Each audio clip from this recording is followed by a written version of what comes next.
le texte est concluant avec un vote de 8 commissaires contre 6. Et donc c'est les conclusions de cette commission qui seront proposées lundi à 16h à l'Assemblée nationale.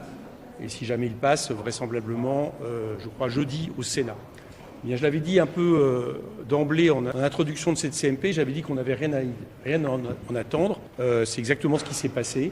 C'est-à-dire que globalement, ce qui était sorti du Sénat est préservé. Et ce budget s'affirme, je l'avais dit, comme pire que le budget Barnier. Il faut savoir qu'en gros, si je compare avec le budget Barnier, on a un budget qui fait en sorte que les recettes baissent de 6,2 milliards d'euros par rapport au budget Barnier.